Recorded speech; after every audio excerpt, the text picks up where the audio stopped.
So, welcome to our lecture on the Bhagavad Gita. I'll try to speak today on somewhat famous verse from the beginning of Bhagavad Gita in the second chapter, text number 7. And it's actually Arjuna who is speaking here.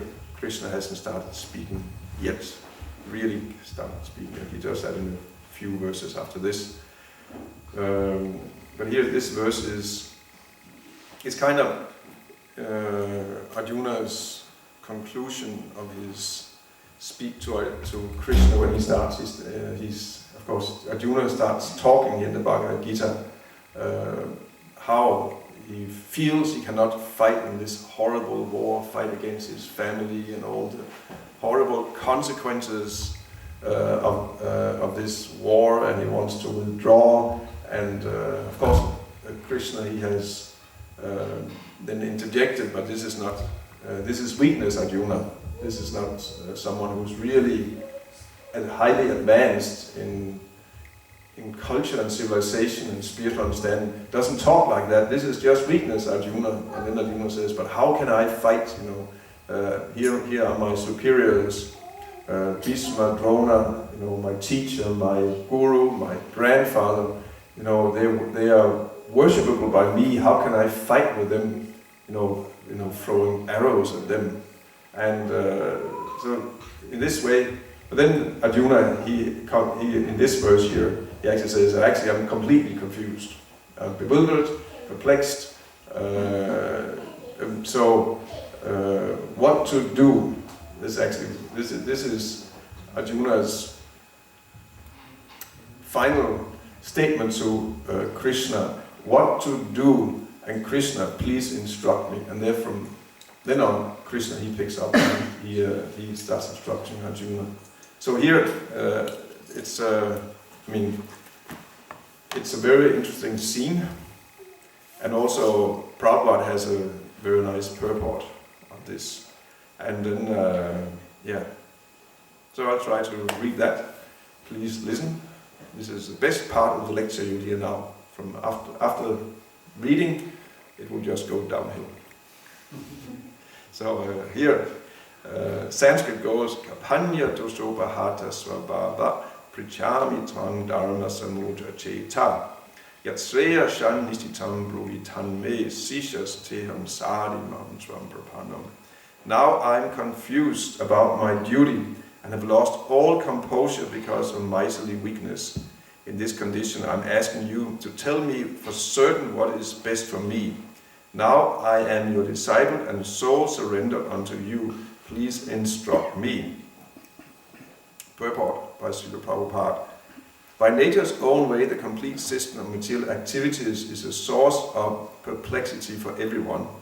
In every step there is perplexity, and therefore it behooves one to approach a bona fide spiritual master who can give one proper guidance for executing the purpose of life. All Vedic literatures advise us to approach a bona fide spiritual master to get free from the perplexities of life which happen without our desire. They are like a forest fire that somehow blazes without being set by anyone. Similarly, the world situation is such that perplexities of life automatically appear without our wanting such confusion. No one wants fire, and yet it takes place, and we become perplexed.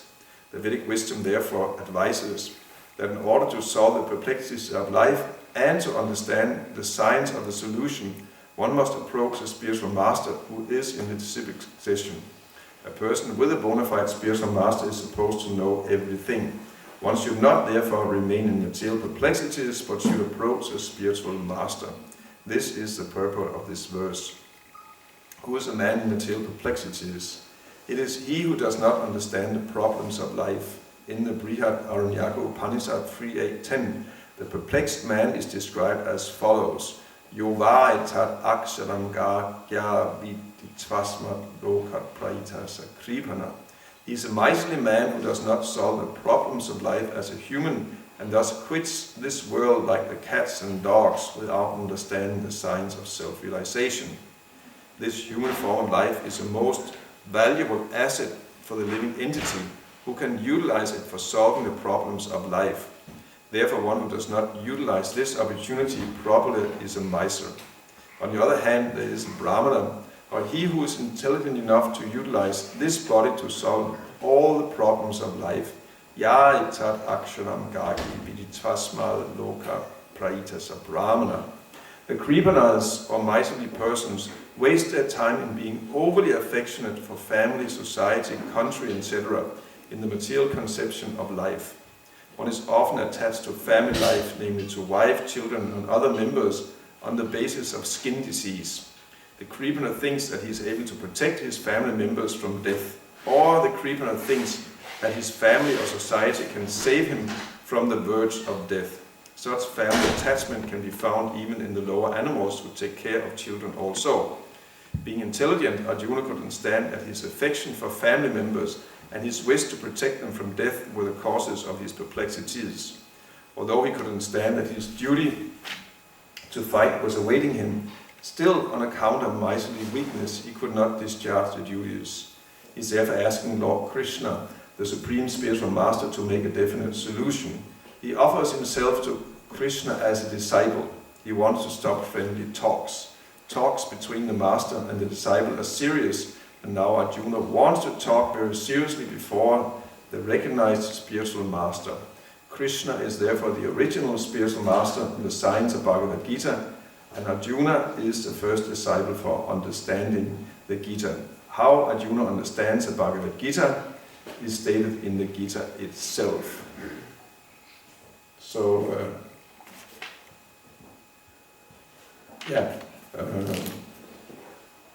many of us can probably also relate to this situation, or what Arjuna is expressing here. Actually, I am perplexed or confused. Perplexed is another name. I need to say that's confused. And I do not know exactly what to do. I know I should do something. I have an idea that I should utilize my human form of life properly, because that's one thing that Prabhu is pointing out here, that human form should be used to solve the problems of life. The problems of life are birth and death especially. We are dying, and what to do about that. Any plan, project or solution that does not solve the problem of death is not a solution. And that's why we can say all the big plans that our plan makers and politicians and so on in the modern world are proposing are not solutions, because it doesn't matter even if there is plenty of technology and economic development, we're all going to die. And of course there are some promises that medical science will make us immortal, but I mean anyone who has still a little common sense can see that's not going to happen. what does maybe they can extend life 1 or 2 years, not even that probably, but make us immortal in this body. That's not going to happen. This body is going to die. What are we going to do about it? And we can do something about it, because actually we are not this body. We actually by nature we are eternal beings. We had a life before this life. Life will continue when this body is dead. That's a simple fact, and that's the first thing that Krishna he will explain to Arjuna. It's a simple fact. Life is continuous, it doesn't stop with the end of the body. Krishna will be explaining here in the Bhagavad Gita to Arjuna how he can actually become liberated, how he can again rejoin with Krishna in the spiritual world if he acts properly according to Krishna's instruction as they are given here in the Bhagavad Gita. And that instruction is there for all of us. It is the same instruction that Arjuna is getting that we are also getting. It's possible to solve the problems, the big problem of life, namely that we are dying, and that we have to achieve the eternal destination after this life. It is possible. Still, the question always comes up, just like here Arjuna, but what about me? What do I do practically? How should I act? Arjuna knew, probably also before, somewhat, what Krishna is teaching him, because he is a great soul and great devotee. But he needed still Krishna to tell him exactly how to apply the teaching that Krishna is giving him in his practical life. What to do? Should I continue as a warrior? Should I just give up being a warrior? Should I go to the forest and become a mendicant? Or should I just escape to another country? What should I do? What should I do? Of course, Krishna tells him that actually you should continue being a warrior. You cannot change it, because you are by nature a warrior, and even if you go somewhere else, you'll still act like a warrior all the same, because we cannot suppress our nature. And the nature will come out, we will act all the same. Anyway, so you cannot run away from your nature, just like you cannot run away from your shadow. That's not possible. So Krishna is basically telling Arjuna, you just continue as you are, but you change your consciousness, and also you start acting for me in the situation where you are at. So Arjuna's confusion was solved, and this verse also explains that one has to, of course we have to first understand that we are confused. That's a big step forward towards having a solution. Often we so much under illusion that we think we are not confused and we think we are fine. But it's a big step forward when we shouldn't be completely desperate when we find that I'm confused in this life and this world, and what to do in this. Like Prabhu says here, things that happen. Even we do not want disasters, but they happen just like forest fires start without anyone setting fire to the forest. There's actually forest fires, they can start like that in tropical or warmer places. You have bamboo forests, big expanses of bamboo, and when there's a storm, then the bamboo start rubbing up against each other, and you can have two bamboo sticks just like rubbing to each other, very and creating friction, and actually starting a fire like that. That's a common way that forest. So who's to be blamed? Is it this bamboo? Is it that bamboo that started it? Or is it the wind? No, it just happens. It just happens. So similarly, in this world here, there is an international scale and so on, perplexities and catastrophes happen, and in our individual life sometimes catastrophes happen, and we like to blame, is it because it's this person, that party, this party? No, but it's just the nature of this world. Disasters happen in this world, and we find ourselves caught in the middle of fires. So what to do? What to do? Well, the solution is given here by Krishna, that one should start practicing Krishna consciousness. One should not worry so much about changing one's life, but one should learn the art of becoming fully Krishna conscious where one is at. One of the common questions and common perplexities that we are here all the time, it's the most common question when we're giving lectures on Krishna consciousness, whether it's here in the temple or it's in the, when we're out and we're invited to come and speak and like that. And then, because most actually are fascinated to understand, this is really, this is true, but how does it apply to me? How do I, in the middle of, I live in a materialistic world and my materialistic life. So how do I, combine, how do I become Krishna conscious, God conscious, and become spiritually advanced, because I have so many material obligations. I have my job, I have my family, I have my, expenses and on and on. What should I do? It's a very common question. And I thought, therefore, I was actually,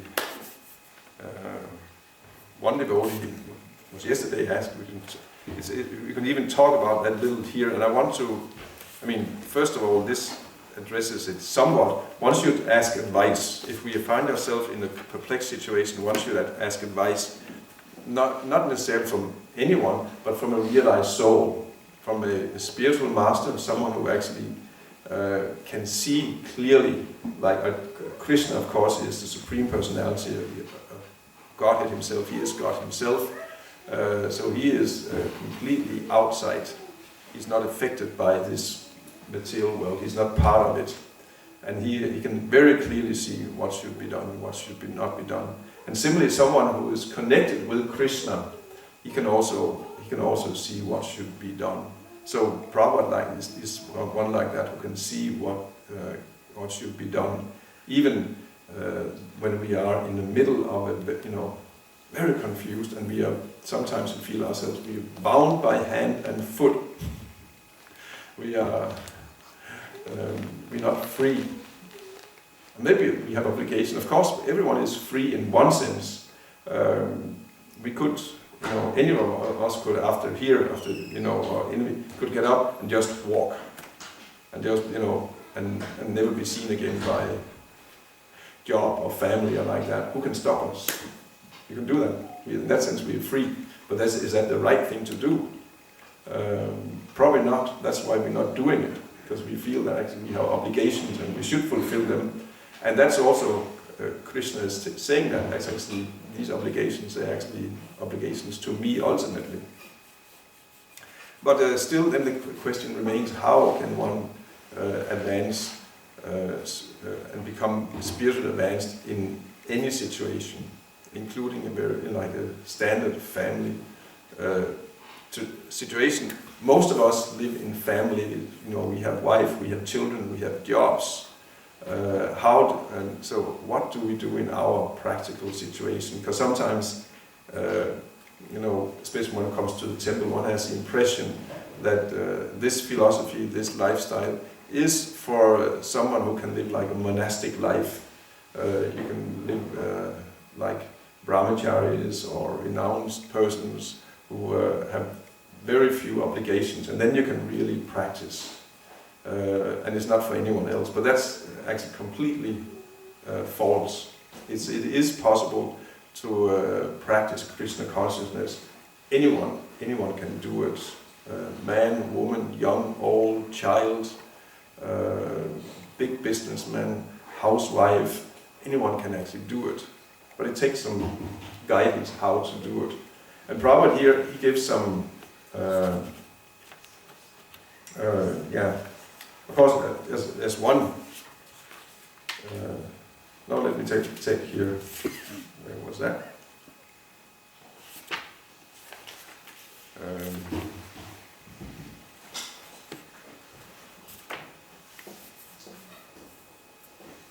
There was one sentence here I just read, and I can then I'll come.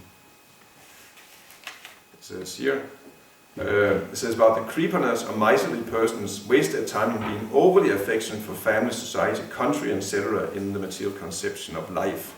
Here I just want to, in one sense our problem can be that we have attachments to the material world, husband, wife, children and so on. We naturally attach to them. But Prabhupada here says here, we are overly affectionate for them. He doesn't say we shouldn't be affectionate for them, but we are overly attached to them. And we think that they can save us from death, or that we can save them from death. So that's illusion. But I think it's important to notice here the word overly. He doesn't say one should not be affectionate, but one should not be overly affectionate. And that's, if we consider a little further into, a little later, it's in the 13th chapter. There's a long purport there, Prabhupada. He talks about actually many points. He talks actually the symptoms of knowledge. Someone who actually has knowledge or is cultivating knowledge. And there one quality is that one is detached from one's material surroundings, including family, wife, husband, children, and so on. One is detached. But Prabhupada here then he explains what does that detachment means. He says here, as for detachment from children, wife, and home, it's not meant that one should have no feeling for these. They are natural objects of affection. So it's not that it's wrong to love one's family and one's children like that. Actually, you should. I mean, it would actually be, it's sometimes misunderstood that this is what Bhagavad Gita is telling, but actually it's not. It's actually, it's inhuman if we do not have affection for others, and especially those who are close to us. Prabhupada says here, they're natural objects of affection. But then it says, but when they're not favorable to spiritual progress, then one should not be attached to them. But one should not be attached. That doesn't mean that one shouldn't do one's duty to them, but also one should be, understand that it's not, I shouldn't be overly attached and think that they can save me from death or I can save them from death. But I have a duty here. Bhagavad Gita is very much focused on this point, being attached to duty, for duty's sake, not for enjoying the results of one's activities and thinking that performing my activity will make me happy. That's, Krishna is telling Arjuna, you shouldn't worry about if you perform your duty, if it makes you happy or not happy, but you should perform your duty for the sake of performing your duty, for my sake, because Krishna is satisfied when we perform our duty. And as far as being happy, I'll just go a little down in, there's a very striking sentence, a very nice sentence Prabhupada he writes. It says, in all cases, one should be detached from the happiness and distress of family life, because in this world one can never be fully happy or fully miserable. Don't expect that in our, whatever situation we are in, that we will be perfectly happy, or that we can create a situation where we will be perfectly happy. That's not possible. That's not going to happen. That's the bad news. The good news is also we will not be fully miserable. It'll be, that'll be mixed constantly. Sometimes we'll feel happy, satisfied, peaceful. Sometimes we'll be disturbed and miserable. But this comes and goes. And Krishna tells also in the beginning of Bhagavad Gita to Arjuna, simply tolerate. So he says, Matra spasos to counter yasi tushna sugaduga da agama painoni chastam titikshasva bharata. That the happiness and distress of this world is like summer and winter that come and go. You simply have to learn to tolerate it.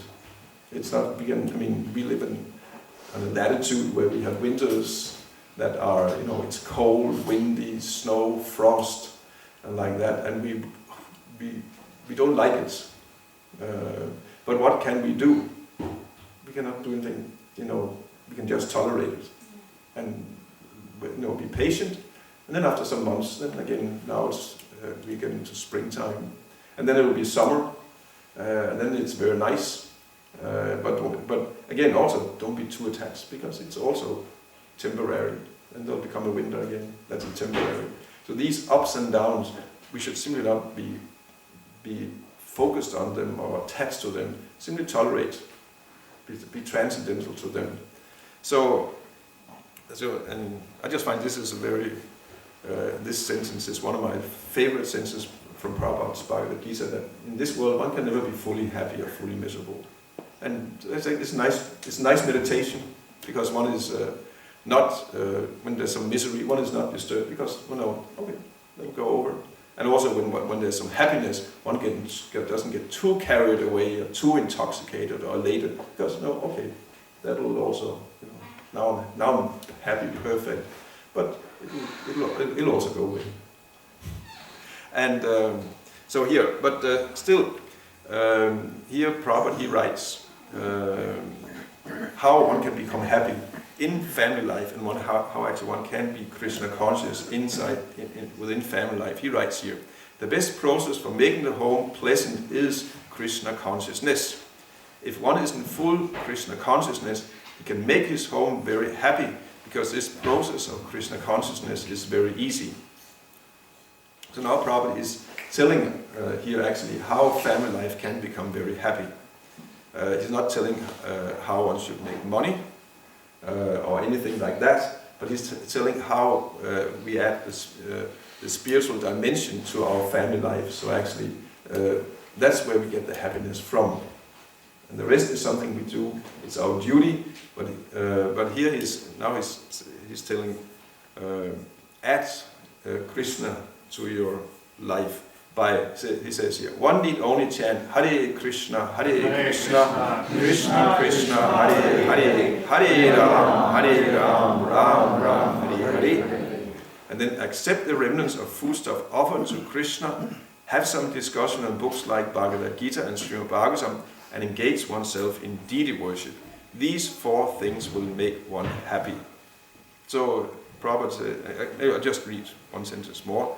Once you train the members of his family in this way, the family members can sit down morning and evening and chant together Hare Krishna, Krishna Krishna, Hare Hare, Hare Ram, Ram Ram, Hare Hare.